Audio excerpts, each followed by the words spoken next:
ایک دفعہ ایک گدھ اور ایک شاہین بلند پرواز ہو گئے، بلندی پر ہوا میں تیرنے لگ گئے۔ وہ دونوں ایک جیسے ہی نظر آ رہے تھے، اپنی بلندیوں پر مست، زمین سے بے نیاز، آسمان سے بے خبر، بس مصروف پرواز۔ دیکھنے والے بڑے حیران ہوئے کہ یہ دونوں ہم فطرت نہیں ہیں، ہم پرواز کیسے ہو گئے؟ شاہین نے گدھ سے کہا، دیکھو اس دنیا میں ذوق پرواز کے علاوہ اور کوئی بات قابل غور نہیں۔ گدھ نے بھی بے تکلفاً کہہ دیا، ہاں مجھے بھی پرواز عزیز ہے، میرے پر بھی مجھے بلند پروازی کے لیے ملے ہیں۔ لیکن کچھ ہی لمحوں بعد گدھ نے نیچے دیکھا، اسے دور سے ایک مرا ہوا گھوڑا نظر آیا۔ اس نے شاہین سے کہا، جہنم میں گئی تمہاری بلند پروازی اور بلند نگاہی، مجھے میری منزل پکار رہی ہے۔ اتنا کہہ کر گدھ نے ایک لمبا غوطہ لگایا اور اپنی منزل مراد پر آ گرا۔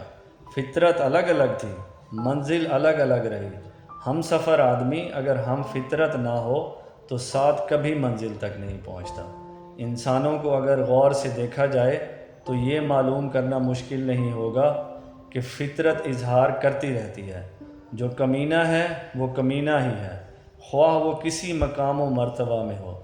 میاں محمد صاحب رحمۃ اللہ کا ایک مشہور شعر ہے کہ نیچاں دی اشنائی کولوں کسے نی پھل پایا، ککر تے انگور چڑھایا ہر گچھا زخمایا۔